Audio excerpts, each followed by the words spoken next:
Hi, it's Zoe. How do you spend a day? I'm just back from the Jatbula trail, and it got me thinking about that. We only have so many days, and we don't know how many of them we actually have. We can hope for as many as we can get, up to 100 years worth of days, if not more. And yet, we don't really know. So, how are you spending your days? And are you spending them on important things like journeys? So that's what we're chatting about today. Let's do it. Welcome to the Zoe Routh Leadership Podcast, your source of strategies and insights to make you a better leader. Influence, improve, inspire.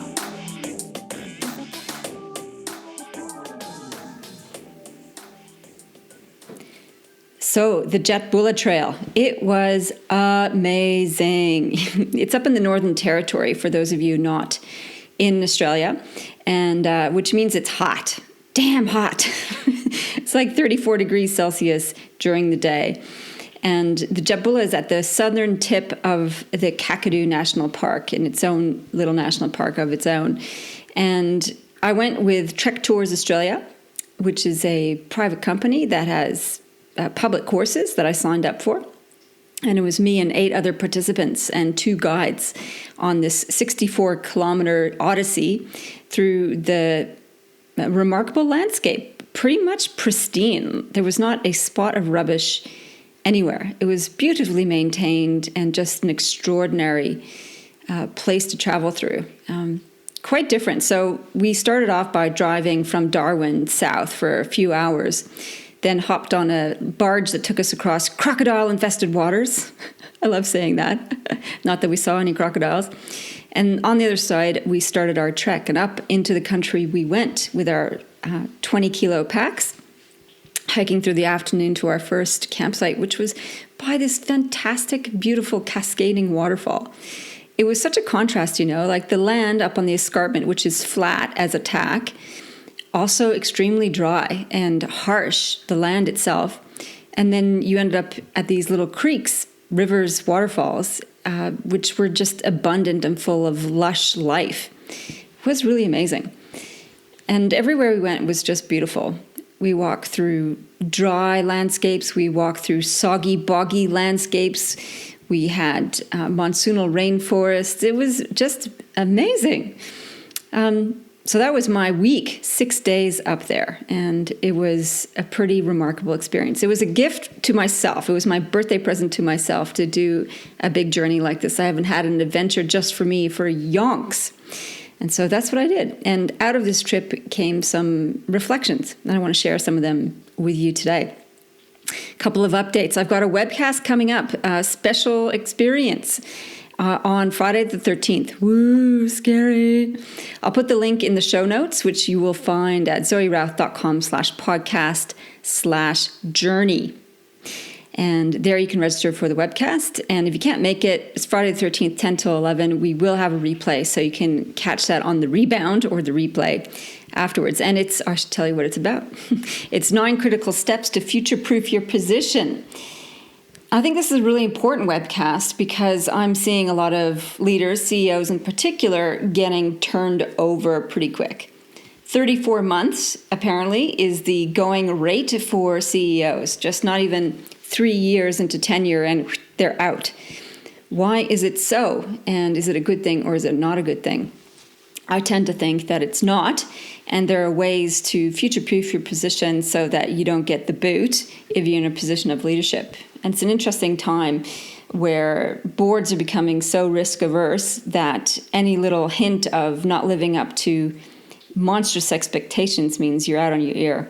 So this is what we can do to future-proof against that kind of stuff. And the webcast will be rich and packed full of different insights for you. So you can get that again, the link at zoerouth.com/podcast/journey. The other thing, if you want to come and meet me in person, I'll be in Brisbane on the 18th of July, and I'm hosting a breakfast, which means you can come along for free to hear me speak about the same topic, how to future-proof your position. So if you're in Brizzy and you want to meet up in person, I'd love to meet you. Get in contact with Crystal to book a spot. She's my assistant, and you can reach her at hello@innercompass.com.au. Okay, so I have to tell you about the 2 things I learned on my Jatbula trip. And like I say, I'm always learning new Australian expressions. And these two I had not heard before. So my friend Kelly, who is from, she lives in Darwin. She spent quite a long time on the Gold Coast as well, but now she's been living in Darwin for the last 2 years. And the two expressions I learned from her, we're just sitting, I was in the water and she was on at a beautiful water hole, and she was sitting on a rock, and we were having a conversation, and we're talking about her experience in Darwin during the wet season. And she said, "Oh yeah, it's super hot. You're sweating balls." I said, "Well, that'll be interesting and challenging. Not sure what sweating balls actually means. I get the sense that it means sweating a lot, but sweating balls." That was a hysterical one. That had me laughing for days. Still think it's hilarious. And the other one she said was, "Well, we're not here to screw spiders," except that she used the F word instead of screw, but I didn't want to have to censor the podcast. "We're not here to screw spiders." And I thought, what does that even mean? Like, that's just the weirdest visual for one thing. She said it's of course I'm going to do that. So, for example, do you want to do rock jumping at the waterfall? Well, we're not here to screw spiders, which means, of course, we're here to do everything we possibly can. Do you want to swim out to the waterfall? Yes, of course I do. We're not here to screw spiders. I can't see me using either of these expressions with any kind of authenticity whatsoever. But if that's your kettle of fish, go for it, I reckon. All right, so that's my new insights into Aussie lingo. Always something colorful and extraordinary to discover. So, insights from the Jatbula Trail. And I've had, since getting back to Canberra, which was on Saturday, I've had a bit of culture shock. And it's been a long time since I had culture shock after coming out of the wilderness. The experience of it is the sense of disdain, disconnect from human-constructed society, human-constructed community, and this deep longing for the simpler, basic life of living out on the land, where your concerns are pack up your tent, eat breakfast, walk, savor, enjoy, and do it all over again the next day, where everything just comes back to core principles of beingness and just huge satisfaction and enjoyment of life. And then into the city, with cars and traffic and pollution and other people who are volatile and noisy and disconnected and yelling at each other and unfriendly. And so that was culture shock. And I used to get it a lot when I was leading canoe trips and doing canoe trips in Canada, where I spent the summer out on the lakes and rivers and open clean air, and having to come back to the structure and narrowness of the city life. And it took me a while to come to terms with it or adapt back in. And I had the same sort of experience this time, with a sort of disconnect and sort of longingness to be out in the bush. It's a little bit better today, so I haven't quite had a huge pendulum swing, but it's improving. And in that reflection, I think about that, the spending of days, as I mentioned in the intro. How do we spend a day? And it's not like we invest a day every day. We spend them because we only have a finite number. And I just had a birthday, so I'm even more conscious of that. The fact that I likely have less days ahead than I've had behind me. And that makes me wonder, am I spending my days in ways that are going to be meaningful and useful to me? And we can't always spend our days out on the Jatbula Trail, for example, soaking up the sunshine in the wilderness, because those are kind of peak experiences. And even if you're like a guide and do it every day, day in, day out, that too also gets full on. And I know it because I've done it for 20 odd years, leading trips and so on, where you can't wait to finish the trip and be away from responsibility to do your own thing and have some privacy and the comforts of home. So it's a bit of a weird inversion in that way, but to spend a day. And I think about spending a day, it's not so much what you're doing, it's how you're focusing, how you are setting yourself up, how you're talking to yourself, how you are translating and making meaning of your experience in the moment. whether that be in the city or whether that be out in the wilderness. And I think that is the secret to living a life well lived, is this idea of how you are spending your day is basically how you're spending it through which filters. And are you being deliberate and intentional with your filters? Are you being deliberate and intentional with your passion? Are you being deliberate and intentional with savoring and appreciation? Because that sense of delight can exist no matter where you are, whether it's in the crazy old city or whether it's in an extraordinary view across the escarpment. So how do we do that? How do we cultivate that? And I think that's a question worth pondering. Some of it is through journeys, and I wanted to talk in this podcast about the types of journeys that we need to experience as boundless leaders.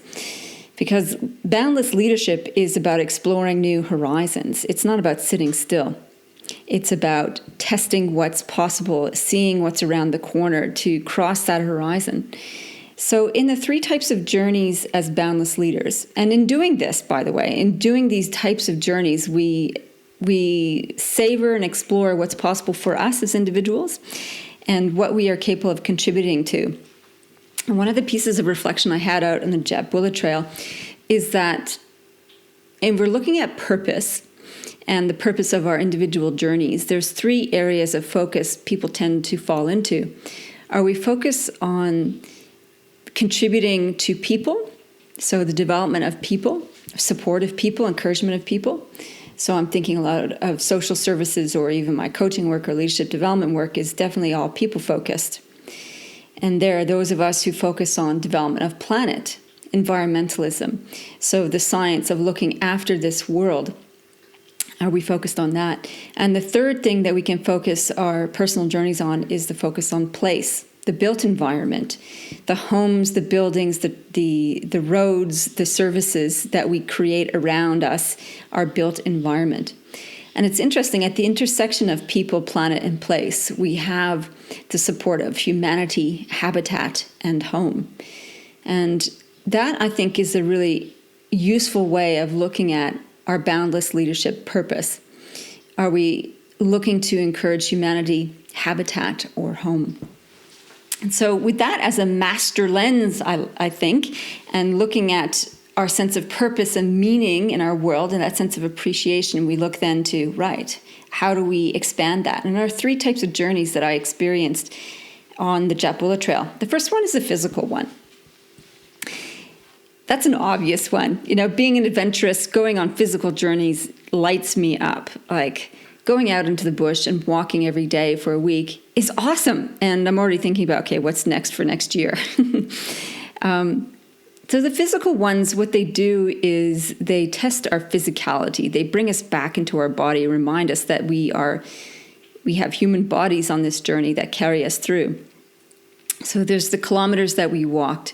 And to be honest, I had really sore feet on this trip, and I was not expecting that. I've got problems with my metatarsals, my toes, where the nerves get pinched, and so I have this burning sensation in one foot that would kick in after about an hour of walking, and I'd have to stop and rest and stretch out my toes, and I'd be good again for another half an hour before I'd have to stop again. So that was my left foot. My right foot, I had blisters. I mean, really, blisters. I don't usually get blisters, but I haven't walked consistently for a long time and had new boots, and my feet were adjusting. So between the 2 feet, I was hobbling throughout the day, and that's very distracting.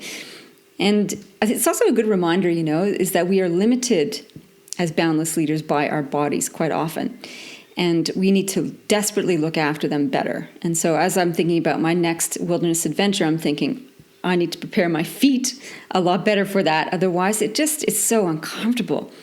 And life can be hard enough as it is without being uncomfortable in our physicality. So the primacy of physical care in our physical journey, I think, is an important journey to keep in mind and to manage well. The physical journey also brings us to landscape. And I think landscape is a pretty critical aspect of honing our boundless leadership perspective. Because you really do get a huge difference of perspective when you're looking at an extraordinary view.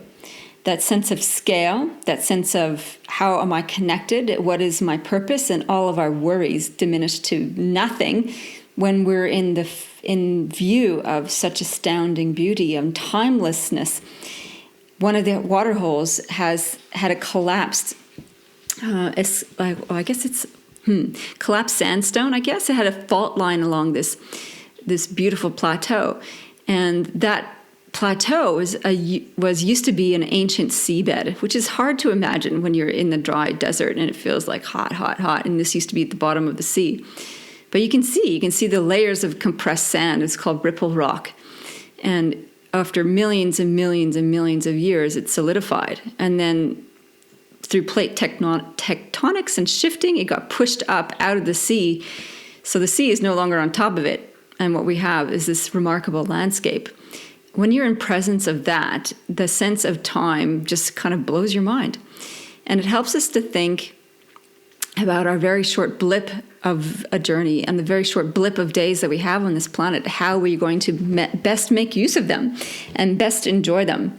So the physical journey is a primary journey that we need to manage well and to plan for well and to take stock of consistently. So the second journey is a spiritual one. And where we were in the Jawoyn lands, so that's the Jawoyn mob, the Aboriginal people who have that as their country, they called it frilled neck lizard dreaming. And in their Dreamtime stories, which are their creation stories, the frilled neck lizard put down many of the landscape features around that. And I love the Aboriginal conversations or stories around Dreamtime because they are metaphorical and they are also a visual map or story map of country. And it's how they helped teach their young people about the country, how to look after it, how to look after themselves, because in their Dreamtime stories, they were laced with messages about how to be a good citizen of the land, a good caretaker of the land, as well as a good human being in the mob. And I love that aspect of spiritual journeys because we are so interconnected with our landscape, we forget. So we can use journeys as a metaphor for sure. And it was Joseph Campbell in A Hero with a Thousand Faces and his work around different stories around the country that talked about this, about the idea of the hero's journey, which appeared again and again and again in different cultural stories about the hero